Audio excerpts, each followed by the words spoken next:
Hey there, comedy fans. My name is Karim Kanji, and this is the podcast. Welcome to My First Joke, the podcast where we dive into the hilarious stories of how comedians got their start. Today, I am joined by comedian Hershawn Arora.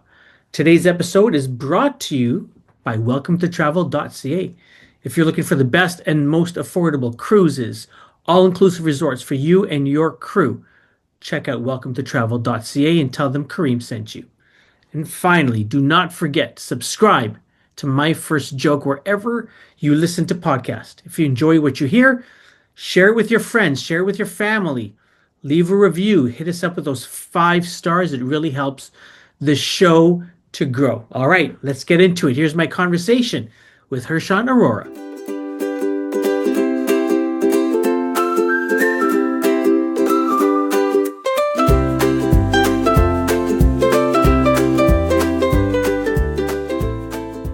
Hershawn, thanks so much for joining me. How you doing? Good, man. How are you? I'm doing very well, thank you. So let's get right into it.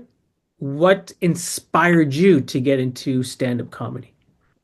What inspired me? So when Yeah. I was younger, comedy was always like around in my household, right? Like we would always be watching some sort of comedy on TV, whether that's like a sitcom or stand-up or, there's like these funny Indian shows that my parents watched that like, are still around today. My dad would actually like put aside time every evening. He said, "This is the time we're all going to get together. We're all going to watch Mr. Bean or we're all going to watch like Full House or something." So Okay. comedy was like always a thing. Like it was always something we were exposed to. Interesting. Yeah, and my dad was always like the funny uncle. Like everybody has a funny uncle in their family, and everybody thinks they're funny except that uncle's kids. Though that uncle's kids hate the fact that he's trying to be funny because they're like, "Yo, this is so cringy. You're not funny, right?" So that's how we always thought, like about our dad. Like, "Yo, they're such dad jokes. They're so corny, whatever." But I think like subconsciously you kind of pick up certain cues, certain ways to deliver stuff, timing, etc. So I think a combination of those two things inspired me to actually start doing comedy. That's how long have you been doing it for? 7.5 years. Okay. So not so long enough, but not so Yeah, so long. yeah. Um, do you remember the first joke? Not that you ever told, but when you like hit the stage, mic in hand, Hmm. remember one of your first jokes? Like from my first set. Yeah. Yeah, I remember a couple things I was talking about. I this is looking back on it, it's so funny because you look at the stuff that you were talking about and you're like, oh wow, that's such a hacky premise, or like that's such a overdone topic or whatever. But I remember I talked about a trip to India that I had, and just joking that like it was a very short trip to India and it was like very pointless. And then the other one that I think is like the really hacky thing is talking about like, oh, I want to be black because black guys can dance well and whatever. And it's like that was one of the first jokes that I had. Yeah. Do you remember the crowd reaction to your early stuff? Like that very first set, Yeah.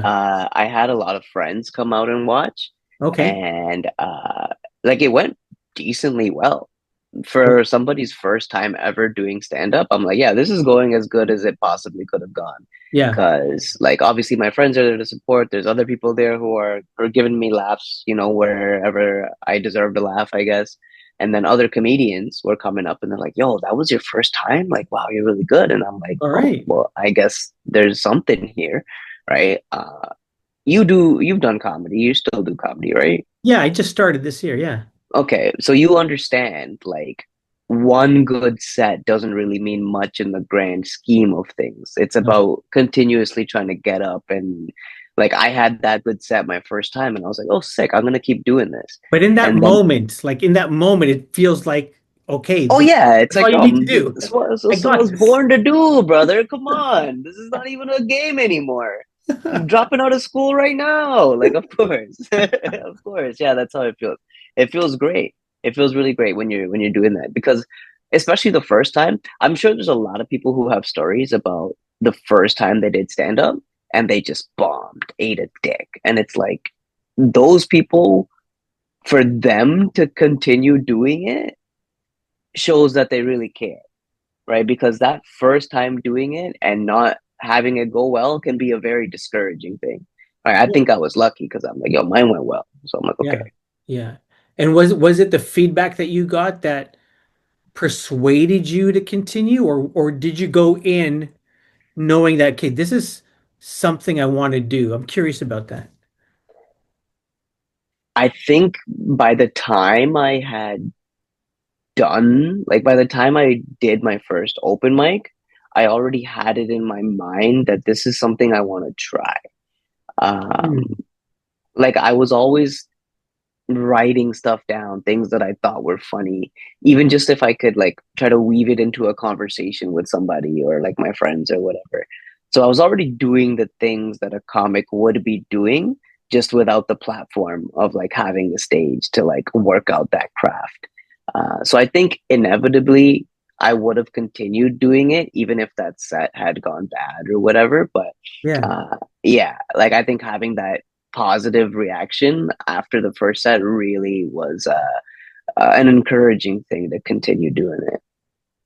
What are some of your favorite milestones when you look back across 7 years? Mm, Are there any milestones that you look back at fondly? that's such a great question, man. And when you ask that, the very first things that come to my mind are like accomplishments, like things that I'm proud that I've Yeah. done. Yeah. And I feel like that's a very basic answer, but it's also just where my brain naturally gravitated to. Like the first time this was in 2023, I got asked to do a recording for Just for Laughs originals, right? So that's like part of the Just for Laughs like record label they have. Yeah. Um, they put out like compilation albums, and they get played on Sirius, and that's how some comics get to make some streaming revenue off of it. So it was a big thing for me. It's my first time being like officially affiliated with Just for Laughs. It was a big credit that I could use, and um, more so than getting asked to do the recording, what I really remember fondly is doing the recording, having a great set, coming back into the green room and seeing so many comics that I like look up to and people who have been headliners since I started doing comedy. And I walk back into the green room and literally all of them are just clapping because they're like, yo, great set. That's And I'm like, awesome. that felt better than actually getting the set, doing the set, coming back and seeing the validation from your peers, not the audience, not the industry, from your peers, because those are the ones who know what you go through day in and day out. And people that I have looked up to and people that I want to get to their level and Yeah. their craftsmanship. And you know what I mean? Yeah. So Yeah. having them give me that response was actually what I considered the bigger milestone in that moment. That is amazing. Yeah, That must have felt fantastic. it did. It was cool. Yeah. I want to ask you this question.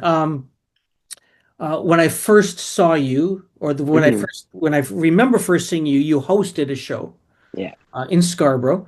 Mhm. Um, how how is hosting different than doing your own set? What sort of skills did you have to make sure you knew? This is another great question, man. I can tell you've been doing this for a while, and I can tell you have a real good appreciation for comedy because Yeah. these questions are really, really phenomenal. Thanks, man. I take a lot of pride in at least trying to be a good host. I'm constantly learning new things every day on how to host. What Yeah. I would say is the main difference, it doesn't have to be different. I think Okay. a lot of people think, "Oh, you're the host, so you're not one of the comics on the show or whatever." You don't like the host is there to set the tone. The host is there to make sure everybody has a good set. They're the glue that glues all the acts together. The way I look at it, being the host of a comedy show is like being the pilot of a flight. My job is to make sure that the plane takes off smoothly because I'm going up there first. So I got to make sure that the plane takes off smoothly, that everybody knows what they're in for, what the expectation is, what they're going to see, make sure that they're laughing, they're in a good mood, get the energy up, make it so that when I bring this first comic to the stage, that I've already done my job. They're already warmed up and the audience is ready for the acts to come do their thing, right? So I make sure that the plane takes off smoothly. And while we're in the air, while the show is happening, my job is to fix any turbulence. So if somebody has a weird set or something weird happens during the show and like there was a disruption, like a group of 10 new people walked in and now the energy's off or whatever the turbulence is, my job is to fix that. Mm. So address whatever elephants are in the room. If I have jokes that are fitting for this situation, or I can riff off what the last person said and get another laugh, or I can reset the energy in the room to the point where everybody's having a good time, they're laughing, and they're ready for another comedian to come to the stage. So that's fixing the turbulence while you're mid-flight and then landing the show, which is should Mm. be easy because your headliner should do a great job and they're Yeah. there for a reason. They get their laughs. And then, hey, thank you guys so much for coming out. Come back to the club, follow us on Instagram, settle your tabs at the bar, and most importantly, get home safe for whatever your way of doing that is. Yeah. So that's how I would look at it. And I think that's the main difference between, I guess, yeah, if you're doing just a regular, if you're not hosting, you're just doing a regular spot, you don't have to worry about all those things. Your job is just to go up there, do your act, whatever you want to talk about, and get out of there, which is really privileged because you don't realize this. If you're ever hosting a show, Kareem, you'll understand that certain things you have to be very careful with when you're hosting. You can't go up there off the at the beginning of the show and immediately do your dirty material or immediately do your blue material or your dark material. You have to like ease into that, right? Yeah. So whereas if you're an act on the show, you can talk about whatever you want to talk about because after 10, 15, 20 minutes, however long your set is, you're going to be out of there. And the host can go up and fix whatever fucking mess you made or continue to ride the momentum if you killed and just bring the Yeah. next person. So Interesting. yeah, All that's right. what I would say the main difference is. I might hit you up after. I'm hosting my first show September. Uh, Yeah, for sure, man. it's an open mic show, but still, it's my first time hosting. But Do you want to have that on the podcast as well and talk about like what we this is would do in open. that? Yeah. What's What would that? you? Yeah. Yeah. Like Yeah. I feel like that would make for good conversation and like being somebody who also listens to comedy podcasts, like this kind of stuff is like where the real, I All right, guess, we'll do that. learning and stuff. Yeah. We'll do that. Let's hook that up for sure. And I appreciate that. Thank you so much. Yeah, Um, no worries. Hershawn, again, 7 years in, uh, Mm-hmm. you said earlier you had some of those, hackney jokes at the beginning. Maybe you Yeah. correct them now. But that aside, how has your style evolved? Has it changed since when you first got started? I hope so. I hope I'm not still doing hacky jokes. I might look back at what I'm doing now in 10 years and be like, wow, you sucked when you were 7 years in. Oh, But yeah, I mean, if you're not doing yeah, that, I don't I think you're. don't mean, better and sharper, more polished. Maybe at the beginning it was quick one-liners, and now Mm, you're taking people through a story, a journey. So that's sort of what I'm getting at. mm.